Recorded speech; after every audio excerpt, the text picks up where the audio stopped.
un enfant de Dieu, c'est un appelé. Voilà.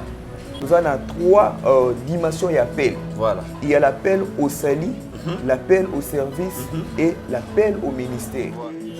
Pierre a Pierre tant place en pour pécher. Alors Pierre a dit j'ai péché toute la nuit. Mais dans nuit, il a mais si ta parole, je jetterai les filets. Après avoir Pierre Bobois qui a filé, à pécher le bambis sévère. Mais il y a sur le bail alors c'est ainsi que je te ferai pécher d'eau. Ok. Donc, bambis soit il mange, il y a des chrétiens ou des bimi quelque part c'est le zoo. Il mange, il y a mon kili. Donc l'église est bimi na kati ya mukili. Voilà pourquoi la Bible dit toza na kati ya mukili, mais toza ya mukili. Biso essayez de refléter l'eau là. Chrétien ou azotambola na pensée wana à se comporter le quoi battu sauter. Actuellement, il y a des infiltrés au bas côté dans l'église. OK. Donc à s'infiltrer. À ta bazoter, Bible temps Bible zo benga ben crédit, ben crédit ça va nai. Oh malgré zo yo kalilo banzambe mais ah bon parce que ça nature. OK. 15 ans l'église a changé en été dans le sens que a bon la monter mal. Et là comment il faut te retenir pour vous mais l'église est commission chrétienne. Tu as chrétien s'il vous plaît, tu as chrétien mais ba comment chrétien parce qu'il y a une procédure il y a Rolanda. Le christianisme est une relation entre Moutona et Mokele. Voilà. Il y a des gens qui sont destinés. Parce que la Bible Soloba, il y a beaucoup des appelés. Il y a des élus. Bien ngami bazé belé. Ba bengami tangu sangomala mo teyami batu bayake belé. Mais na kati ya batu wane belé, il y a na reste ya batu moko ba ponami. Voilà. Onzamba yeba bango. Dans Éphésiens, le Seigneur nous a connus avant la fondation du monde. Voilà. Éphésiens chapitre 1, verset 5, si je ne me trompe pas. Il nous a élis avant la fondation du monde pour que nous soyons saints, irréprochables du monde. Batouana Nzamba yeba bango déjà. Yango moni, mutu mususu atika di 15 ans, 5 ans l'église abomate. Azana kati race toana. L'heure de la vérité a sonné, messieurs et dames. Bienvenue dans votre chaîne MM Télévision. Vous le savez toujours, c'est la voix de votre humble serviteur et tonton Mago, l'apôtre des apôtres, l'homme noir, l'homme avec des grandes haches, papi Nabino. Te pèse merci, Nanzambo a salé du grâce Ngolo. Et on a du sous mon collègue. Le mandako va écouter émission na week-end, beau week-end, on a début de la semaine, bon début de la semaine. Mesdames et messieurs, le loto yambi encore monsieur Arnaud de aujourd'hui, tu relèves l'apport de l'Église dans le monde actuel. C'est-à-dire notre thème d'aujourd'hui, quel est l'apport de l'Église dans le monde actuel? On avait remarqué l'Église à l'élo et comme il est à Matongi, et comme il est à Songi Songi, et comme il est ici qu'on va faire babi babis comme babes na bango église comme ici ka oyo tomoni et comme il est à ba rencontre il est à ba rencontre ici ka ya ko se faire revanche na ba salle na nzambe na ba sœur na ba frère de l'église. Ils avaient sous les saintetés. Papa parti à Yemagalbi, na l'église, mais j'ai trouvé le monde dans l'église. La thème quel est l'apport de l'église dans le monde actuel? Apport il y a l'église Lelo. Ils ont place Lelo, l'église est joué un rôle nil. La 29e cercle avec une déco. Arnaud de mais avant d'appeler ça, Arnaud de micro. J'aimerais d'abord remercier nous sommes dans la commune de Kassavou, dans l'avenue Banalia, dans la direction à Chaba 58, dans la maison de couture ou bien atelier Flix Art. Et pas madame Dorcas le combo. Je pense que bon qui l'autre fois dans la émission d'attaque Boubou, madame Dorcas le combo, donc Elibiso, donc maison Flix Art et donc c'est le grand monsieur Zali, l'élégance dans la simplicité. Donc nous sommes dans la commune de Kassavou pour l'avenue Banalia. Donc bandeko balinga kola da babubu. Donc les colons na mon petit épicé na bigé ba aussi la image na wo mona azo sala biso ba bubu a kitoko na ba pantalon comme na likoti na scène dans l'ensemble et puis sur dans la couche ça la commande. Donc à celle là le va bien même à faire même ba pour apporter ba livraison pas au salango. Pour nous contacter ndeko donc sur le combo, faut que contacter na plus 243 89 69 48 000. na ba compte ya ba réseaux sociaux na TikTok FlixArt et na Facebook FlixArt mais na WhatsApp na pesi no contact na plus 243 89 69 48 000 donc 30 madame Dorcas Combo donc maison FlixArt ou atelier FlixArt élégance dans la simplicité de photo là ta mingi c'est à ma Congo na retient no ba image ya ba lo ça en tout cas aibi bolo tout chez Ali alors ba fungoli caméra nous sommes avec déjà Ndeko Arnaud de Congolo. Bonjour. Bonjour, tonton Mambo. Bonjour, chers téléspectateurs. Bonjour. Oui, ça va. Maramuso qui est bien. Très bien, par la grâce de Dieu. L'autre fois, quand même, au Talaki, émission de Salaki, je crois que vous avez un bateau, Talaki Ango. Aujourd'hui, quand même, retomber l'émission de Salaki. Retomber dans le sens. Appel et Koti, Bengi, ou bien bateau, Talaki Ango, na routine avant balier. Quand même, aujourd'hui, remarque ou bien féliciter par rapport à l'émission de Salaki. Bien sûr, remarque ils ont raté, ils ont toujours parce que remarque ils sont surtout améliorer les sources parce que dans mon kili mutoyer mais ça raillé politique ali surtout toujours tokokate donc remarque ils ont là qui aussi félicitations je pense au moment où on a besoin qui parle. Vous avez dit tout à l'heure que bonjour banda séminaire na mieux à description des hôtels 50e chapitre 50e chapitre 50e chapitre de ce dossier c'est un bamo OK séminaire. Voilà, Ndeko Arnaud, déjà le mot déjà na MMTV, déjà le yako présenter sur débat bio. Alors, toujours le bel apport de l'église dans le monde actuel. Est-ce que vous avez une idée déjà à thème toujours abordé de l'apport de l'église dans le monde actuel et on toujours le bel par rapport il y a thème wana. Au monde on dit. Bon, il y a thème beaucoup malade parce que c'est une réalité. Ils ont attirer un peu de curiosité à Batebele. Voilà. C'est une réalité. D'ailleurs, dans ces pays par la grâce de Dieu, on se retrouver dans alors c'est une occasion où il permet de bénéficier, soit de comprendre, très bien. Laissez-moi d'abord saluer Madame Rebecca Toto.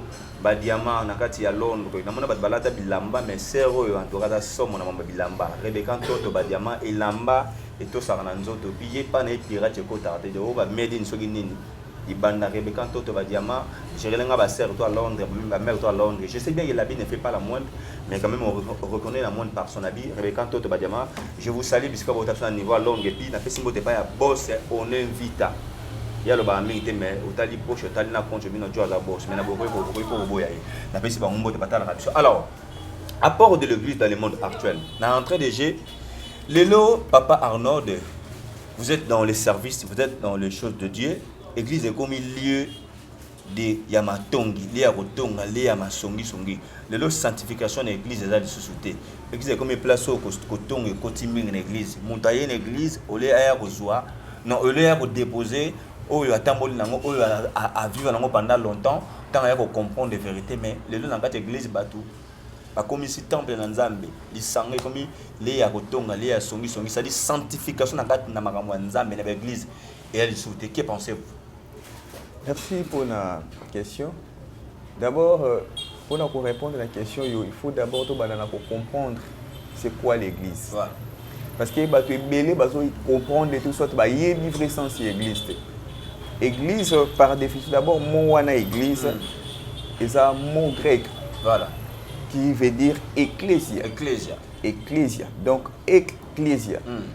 Ce qui veut dire que des gens qui sont tirés hors. Donc, bateau babimi, li bandai. Ouais. Maintenant, l'église, c'est l'isangaya bateau babimi quelque part. Voilà. Donc, les appeler. Voilà. Donc, un enfant de Dieu, c'est un appelé. Voilà.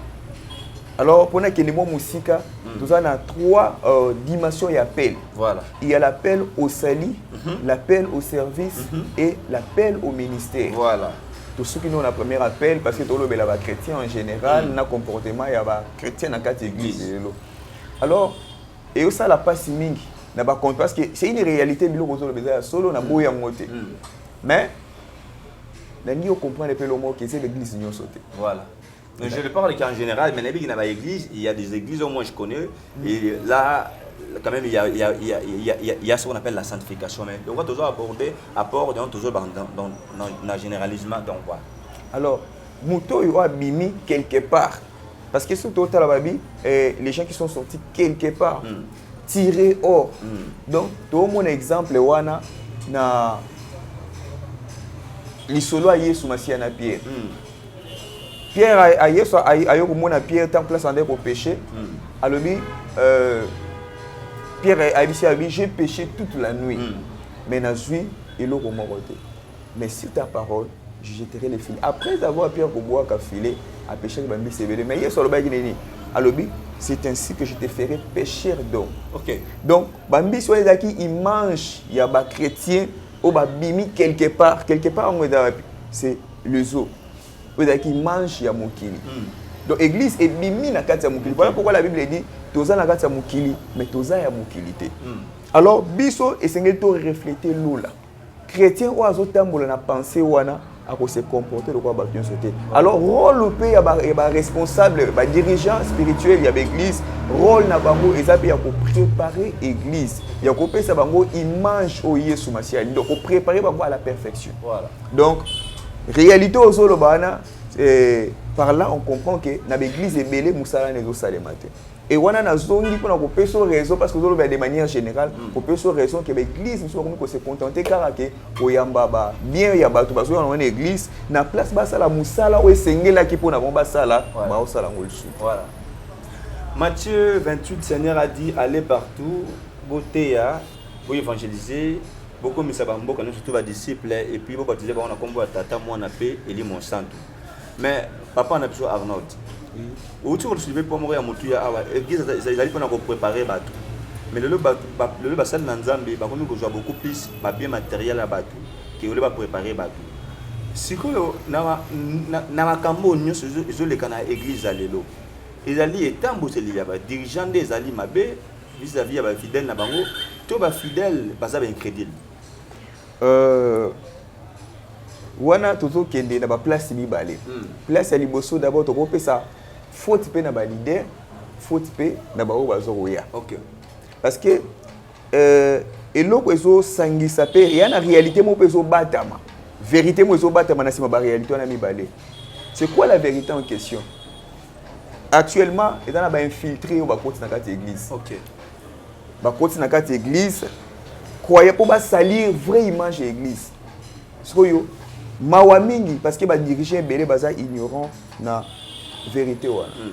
Ba mso moni aye une église or aye na pensée mususu. Aye une église aye na mécanisme. Mususu ba komo mise église place oyo linga basi. OK. Et ça mosala nzambe tende à terre qui a se comporter bongo. Donc à s'infiltrer. Ata bazote Bible tant Bible zo benga ben crédit za ba nani. Oh malgré zo yo kalilo banzambe mais bon parce que ça nature. OK. C'est ça.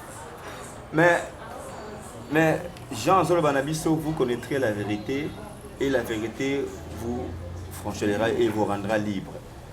Mais si aujourd'hui, tu marguez la parole de Dieu, mais vous se convertir, en quelque sorte, vous venez de dire que vous nature à bateau. Est-ce que ici, arrive que mon une église, ça dit 15 ans d'église, mais vous se convertir. Il est animé, il a esprit en quelque sorte, ou bien, genre, il y a des maté à Obasa, dans un bateau, il y a des bandimi, ils ont côté bien. Vous avez raison de dire que Moutokos a payé 15 ans à la église, et c'est vrai, 15 ans l'église a changé en été, dans le sens que, à bon la montée maté. Donc, et là, comment il faut retenir? Pour vous, mais l'église est commission chrétienne. OK. Depuis tout le monde a venir aux chrétiens, oui, il y a beaucoup de famille chrétienne. Non. Bakoma ka chrétienté parce que bota maka chrétienté s'il vous plaît, bota maka chrétienté mais bakoma ka chrétien. Parce qu'il y a une procédure il y a Kolanda pour ma chrétien. Ça dit que ça vient pas Yesu Masia ko ndimela lo ko ko bikisi na yo na parce que na ba chrétien sur la mémoire bien. Na bongo nde. Yesu Masia ko ça dit akotika na yo aller. Relation et bandit. Parce que le christianisme est une relation entre Moutou et Moukeli. Voilà.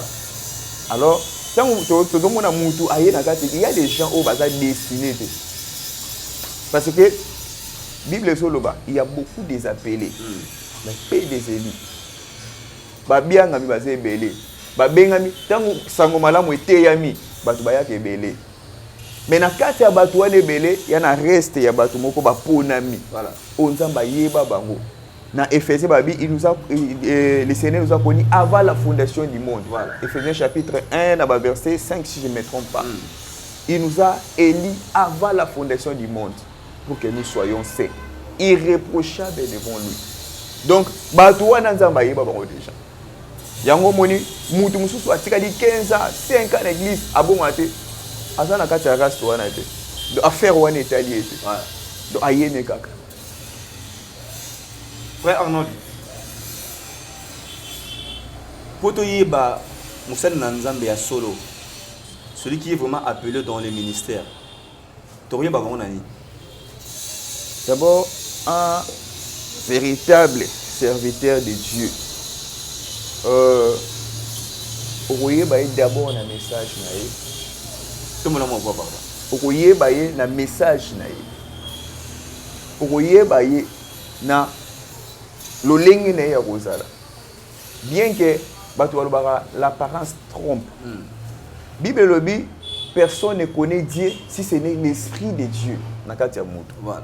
Lokola mutu wana za motinda mianzambe, soi-disant motinda mianzambe ou encore soka za motinda mianzambe.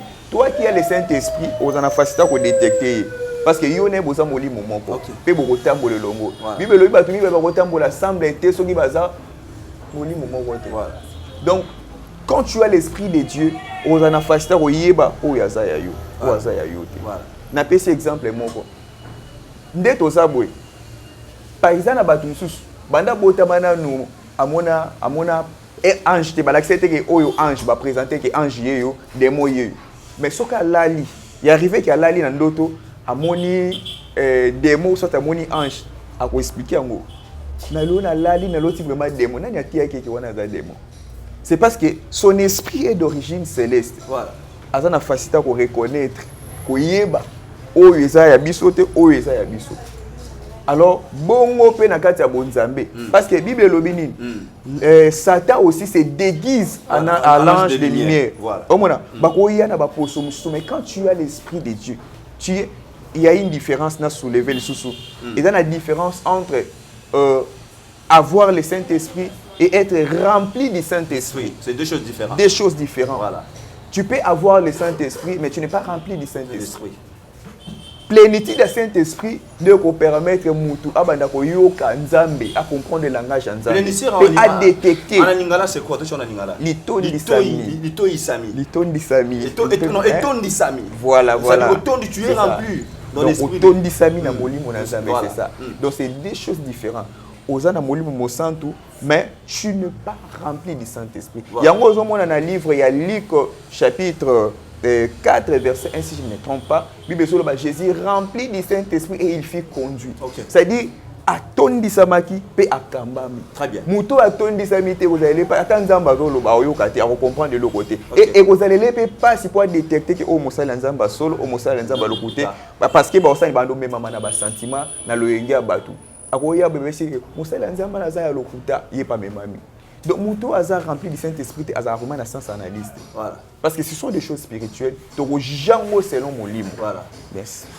Frère Arnold, est-ce qu'aujourd'hui dans nos églises, l'église n'a plus à l'élo, Bassal Nanzambe, il s'est changer façon de voter pour de peur que Bandoa allait bien capté par la message. Bon, moi je souhaiterais que Bassal Nanzambe batikala beaucoup plus na connexion na bangona lola. OK. Parce qu'il est venu pour accomplir une mission. Muto a payé une mission ana. Ce qui y a un accord na muto ana tendez à comprendre. Parce que mission est une étape nango. Chaque étape est une réalité nango. Alors tant qu'il y a ça quoi cheminer na minakati ya mission na ye, il y aura des obstacles, il y aura des différentes babilo rebelo kuta na ona nzela. Mais s'il n'est pas en accord avec les propriétaires de la mission, et que vous allez passer à cause s'embrier. Yango monaka ba misusu abanda ki bien, mais beaucoup moka moya pasteur wa komi boendeli.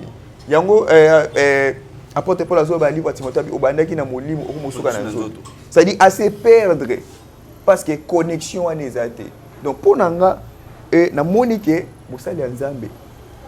Na place ba ndoko changer ou changer message nzambe non atikala na connexion na lola. Très bien. les lots, c'est carrément difficile parce que tu peux pas croire dans l'évangile.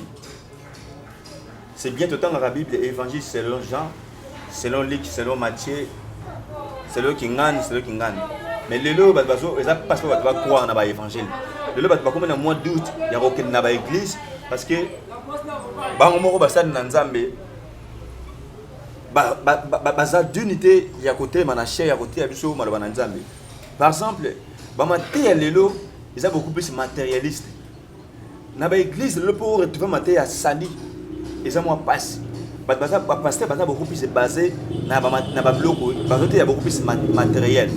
Et puis biso ba auto na l'église tolingi beaucoup plus maté ya oyo ya kopambola. Makambe ko fungama.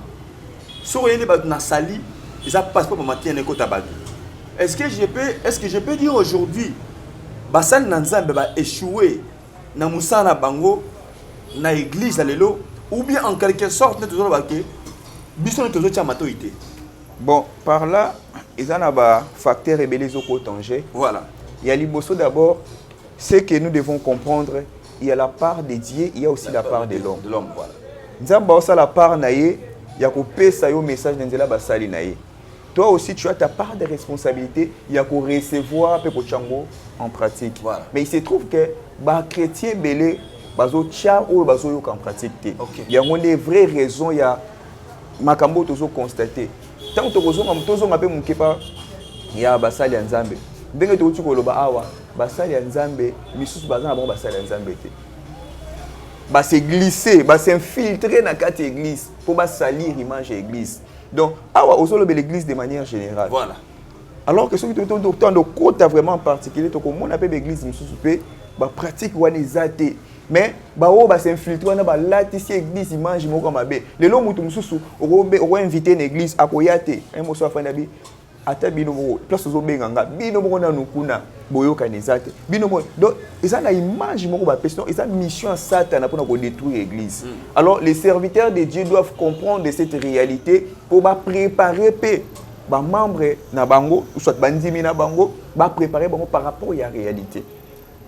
Parce que tozo kende malembe vers l'enlèvement mabilembo yeso apesa ki to mona ngo so kena ko kisama. Donc ata yesu yemo ko ba disciple abi tala semence olona kité abi tika ngwe ko l'ensemble tango ko la parce que wendo pikola be bo salaire bo pikola pe ya vrai botika ya ngonyo sote ko l'ensemble de boko yeba ya malam pene ya babe bible bi vous les reconnaîtrez par leurs fruits. Très bien. Ndeko moko yema bi nanga ngwe jipito molilié nanga mo Israël pour les bimié. Bisika yesu azaye banaka présence naye olenayo il est allé au-delà bi basoso ba matati na bangomba ye babelela ye ayoka bangote. Vous savez pourquoi j'ai chanté cette chanson? Ils ont histoire mon Dieu circulé dans ma réseau frère Moko Boye. Je sais pas si c'est frère ou prophète évangéliste Akufagi Panda retraite. Pendant retraite, une même chose autour de ma vidéo circulé. Les gens se posent beaucoup de questions. Est-ce qu'il y a un cause de panda prière? Je ne sais pas. Au plus, c'est une réponse. Laisse-moi avancer la question. C'est poser ma question. Mais même si on a pas de vidéo, ils ont une chaîne pour partager des informations. Mais il faut comprendre que les connexions avec le prophète sont trop jeunes. Il a 22 ans. Na bag na maboko bag yango za ba signe ya ba ceci ya ba flamation puis ba moni na ligne ya guitare mouchoir ya rouge. Na yebi kozali moi en Nzambe reko zape na moi idée par rapport à la disparition pour ces donnations parce que tout autour il y a liwana ye ba message bimbi epelé. Est-ce que Nzambe reko zo mutu pendant retraite? Merci beaucoup pour la question. Et nous il faut comprendre maître ya vie ya mutu. Eza Nzambe ye moko. Voilà. Nzamba ko kozwa à n'importe quel moment oyemo kwa lingi parce que inda za maître ya nyoso. Voilà. Par rapport à la réalité wana ekozala malamu hein tokota te na biyoka yoka ya bato. OK. Tant bazolo babazo soulever point ya bac na loboko mouchoir ba biloko nyonso to wana ba point na ba soulever wana. Pour ne pas dire que tozo condamner mutena ba biloko ba oyo ba ko bima pe na ba preuve que bago ezelo ko boye et la kisi boye ba bima toko débattre na bango en privé toko débattre mais toko ça la banalise ensemble parce que les lots tout le monde na babier mais je suis pas na yate pour na défendre ye ni pour na côté là ye nazo loba lolenge na nga na okanisi la makambo lolenge na na comprendre makambo na o défendre ye mais muto yo azana ba preuve ya babiloko ya lataki babiloko ya simbaki mais ils ont la vidéo voilà c'est pas vidéo étant à lali bag ya lataki ba suma ngopina et puis la vidéo n'est pas circulée ça la signe ya ba fanatique ya on va warrior ça la signe moko boye ce qui ba ndeni et puis en fait la vidéo n'est pas mingi belé bimi babi moni ba jeune serviteur vous a pressé boli ko fana ba sous couverture papa moli mon ami voilà les conséquences nous ça linga ba bengi évangéliste nous tu appelles frère ando de mon arabe bouboué un bon matin comme apôtre comme au théâtre na ba balabala comme berger bou comme sac na makambo ya makasi bon eloko foto simba na nyonso wana tokota kota te na biyoka yoka ya bato eza malongo mingi mutu yemo wake obondela nzambe aya parce que jusque là na yoka ka balobi azaki na bag boy asalaki boy mais nani oya kende ko consulter nzambe aya biso abi ainsi dit l'Éternel muto akufi po neloko tel apesi pe na ba parce que là tozo nanger na ba situation mo a déjà pratiquement possible que musa na nzamba kufa pendant retraite abisa rater ça bien impossible il a ba faux signe cela veut dire pardon babisa ba faux signe donc musa nzamba kufa pendant prière surtout na ngoma bongo muta kufa bongo ils a signe ils ali pressé ya ba jeune garçon ba lingi bloko ya mbango lingi bloko ya tikotak. Ce qui n'a compris qu'il me soit permis de parler du patriarche William Branham. Ok. Un saint homme de Dieu. Monsieur Toyebi Lelo, Moussala Oyo patriarche Wana Asali, ti Lelo, il a un impact. Lelo, le pasteur Lifocodiciel, à mon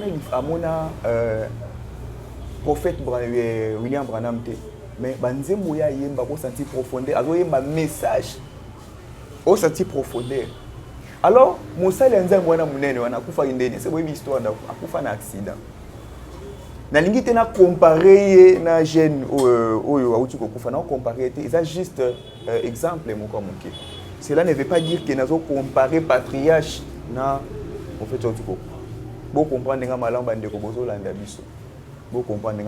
Et puis lui, il était frappé par la foudre.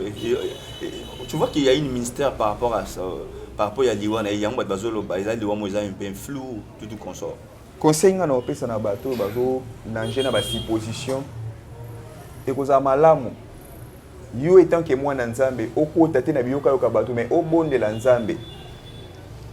Parce que derrière tout ça, il y a un langage nzambe. Bible lobini, Dieu parle tantôt d'une manière, tantôt d'une autre. Nzamba ko lobelo na nzela moi, il y a moi événement mo salami. Oh, derrière ça, il y avait le langage de Dieu. Maintenant quant à toi de comprendre le langage de Dieu, ni nzamba bombi na simelo. On a place to banda ko nanje na ba supposition, azalaki bazaki ko. Mais yo moi na nzambe, to pe yo pe serviteur, luka oyeba. Nzamba zo lobalo nini. Message ni nzamba pesio par rapport ya liwan de koana. Message nzamba pesio pour na botane sokoza pasteur sokoza responsable message nini langage nzamba za nini pour na yo pour na bato yo zo kamba wana. Ah bien, mesdames et messieurs, nous sommes avec frère Arnaud de Congolo. Arnaud de Congolo, hein? J'ai dédié cette émission à madame Aurélie Moulaja, la servante de l'Éternel. Car j'ai dédié cette émission à madame Aurélie Moulaja, la servante de l'Éternel. Maman Oyo, abanga rabana nzambe ya solo, sœur Nabiso Aurélie Moulaja, la servante de l'Éternel depuis quelque part mboka ya poto to pesio mbote, iska ota la biso comme le Seigneur a dit, la crainte de Dieu et le commencement de la sagesse dans le livre ya et Éphésiens sur la mémoire à bien. Alors papa Arnaud, to ken malé na suka émission. Le loba pasteur ebelé, pasteur nzambe ebelé, ba pandi ba famille abad. Le pasteur rebelle, il prétend gaza pasteur, or que le magicien va côté de l'église, le charlatan, le pasteur a porté espoir benzeboul. Le pasteur rebelle, va côté ici, va pratiquer belé à marambe belé dans l'église. C'est vrai que la Bible nous dit, il est là en colère mais riche à bonté. Mais moi je sais que maman nanza mes appels à place moi venir à place à sévérité bêta rapide. Frère Arnaud, de l'église est belé les autres manas qui ça. L'église est bien fondée, mais si on côté dans quatre églises, ok, peut-être on a plus profond l'église, au moment on a quatre églises, ils ont barrière, chose à barrière, ils ont caché. Est-ce qu'aujourd'hui, par exemple, ma pratique tout le monde dans l'église, le livre offrande, il change de position. Au fond des 10 femmes à Moussoussou, au fond des $10 dans la prière, au fond de $20 dans la prière, au fond de $50 dans la prière, au fond de il y a $100 dans la prière. Est-ce que le retour dans l'église, au fond ils ont la prière, la dimension de la prière, ils ont mentionné dans la Bible, parce que la Bible est la Bible kolongo la terre, qu'on va se péter. Mais apparemment le long des bassins dans le bateau est vanté par mes bébés dans le ministère là-bas. Concernant l'offrande, d'abord, il faut fixer une montée. Okay. Il faut payer ça en offrande, il faut payer ça à boire. Mais le lingue n'est pas ça et la macabu. Ils ont déjà idée d'une offrande de Seigneur Salema. Tout le monde dans la Bible, bato chaba offrande. Yesu afanda qui a total. Pauvre femme mon voyé ache pièce mon moké ache mon moké offrande. Yesu atali alobi offrande ya ndeko et l'équipe offrande de tout ba riche ba pesi. Pourquoi? Parce que ba riches ils ont donné de leur superflu. Mais vers va pesi nini apesi oyo ya motu yo ya zalaki. Par là on comprend que parce que tout exemple moké ceux qui riches par exemple na bozuinaye millionnaire aya pesi par exemple $15,000. Maintenant, on doit payer par exemple 100 francs. Mais il y a 15,000 wana, andimi en moté, mais andimi 100 francs, on doit payer. Pour nous dire, on dit muto wana par rapport à bozunaye, alors que jamais coupé ça 15,000. Alors que jamais coupé ça 15,000. Oh, anya coupé ça au-delà. Par répéter tata 50 millions, mais à payer 15,000. Les pasteurs, les serviteurs de Dieu ont une très grande responsabilité d'apprendre aux membres comment donner à Dieu. Okay. Donc, réalité, parce que les gens peuvent côté. Mais réalité, il faut que ça pour parce que dans le cas de l'offrande, il y a englobé collecte. Par exemple, tu as besoin d'une église. Tu as besoin de ton écoute à Mbongo. Alors, tant que tu sangani wana, ba besoin na ata nzambe yemoko singa bana Israël, tant avant kangola ba pesa, do ba a odonaki na pharaon atika biloko na bango. Pharaon abi bon na kotika bino bo kende, mais biloko na bino kotika na awo. Nzamba abi na Moïse non, il faut ba kende ba mana biloko na parce qu'avec ça nde ba ko salelanga. Do ba ko salela nzambe na ba bien na bango. Et puis, si tu as besoin d'enzambe, tu as enveloppe, tu as besoin de $100,000, tu as besoin de parce que tu as besoin de l'hôtel. Les personnes mal intentionnées, sont un modèle. Ah, église vraiment, église. Mais, collecte. Mais comment l'église ça fait partie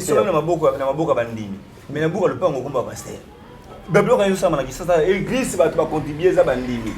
C'est-à-dire il y a l'église. Mais au moment du coup, le pasteur a compte le pasteur a tiré biso livre passer bimbe comme il y a na livre passer mais OK pas contribuer qui mbongo on est ali bandimi. Mais c'est ça les choses qui ça m'a donné avec l'église comment. Merci de répondre à la question na yo. Église est sombami na contribution collecte il y a bandimi mais ba tcheko ba pasteur na ba na bukal pan. Oui ça. Dans le livre Apocalypse, Bible sur les anges de l'église. Parle à l'ange de l'église de Philadelphie, à l'ange de l'église. Donc chaque église a un ange.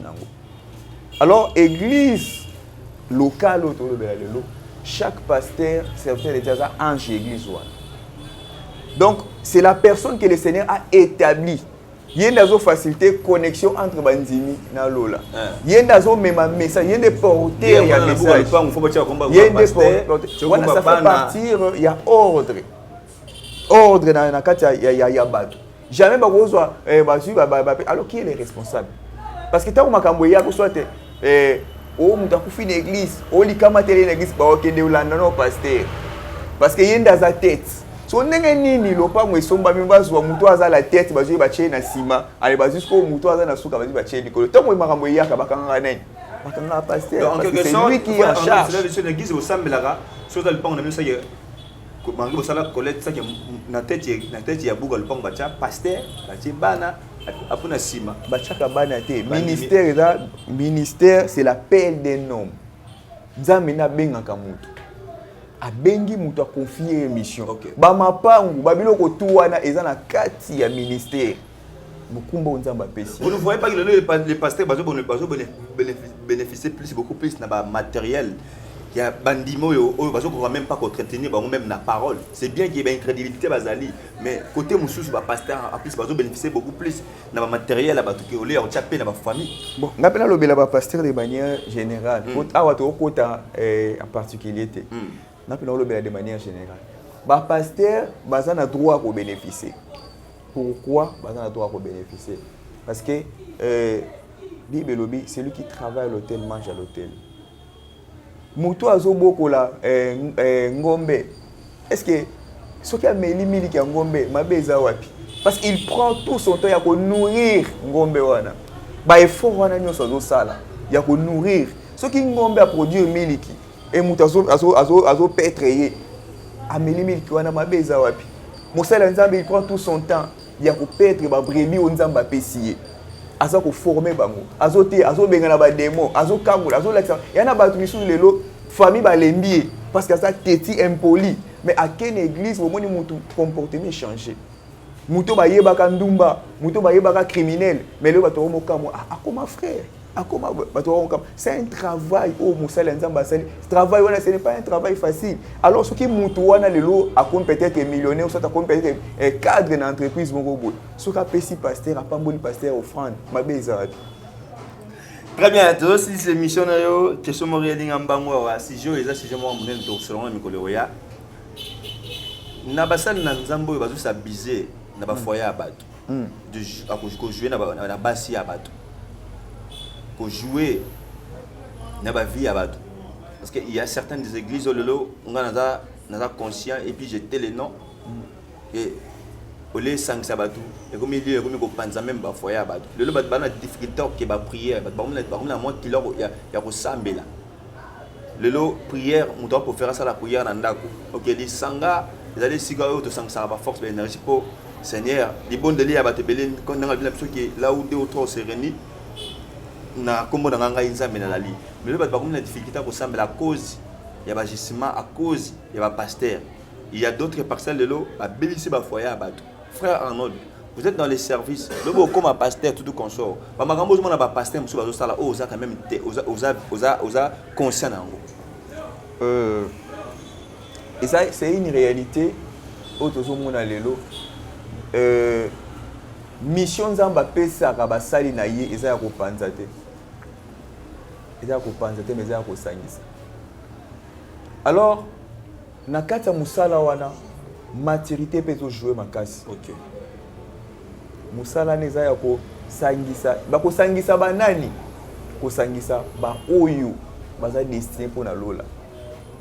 Parce que Bible zoloba na Matthieu 7 si je ne me trompe pas Bible zoloba Jésus a lobi ne croyez pas que je suis venu apporter la paix mais l'épée.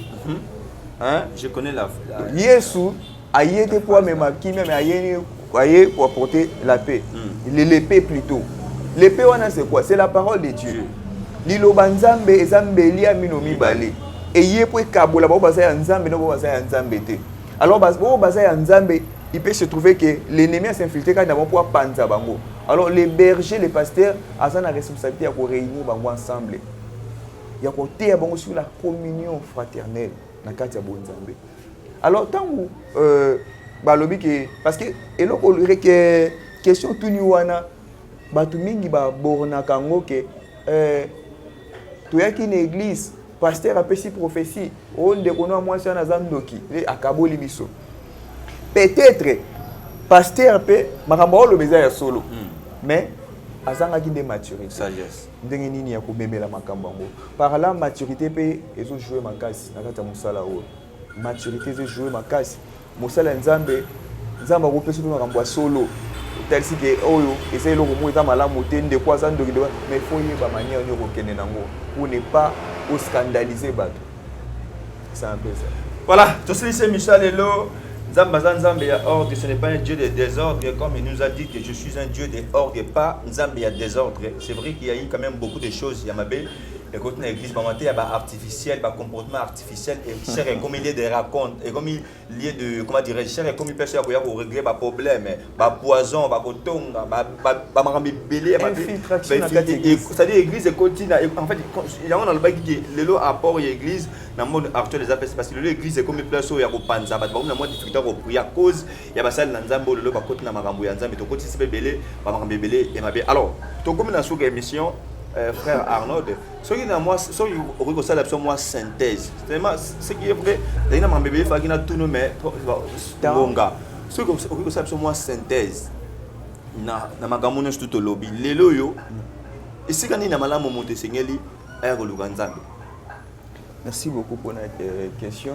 Na kolinga pe na ça la synthèse à nyonso pe na répondre à la question. Apport y église na mokili ya lelo. D'abord, il y a l'église locale, il y a aussi l'église corps de Christ. L'église locale, ils sont ensemble. Il y a l'Isanga Basanto. L'église corps de Christ, ils sont chrétiens, surtout, ceux qui wapi, attendent pour toi, wapi. Alors, église locale, il faut passer la même apport na bango. Église corps apport na bango. Maintenant, église corps de Christ, oyo biso tozali na yope chrétien ozolanda ngai. Apport na biso na mokili lelo. Parce que dans le livre, il y a Matthieu chapitre 5, Bible dit que chrétien azali mungwa. Chrétien aza mungwa, aza mwinda, Nicolas Montagne.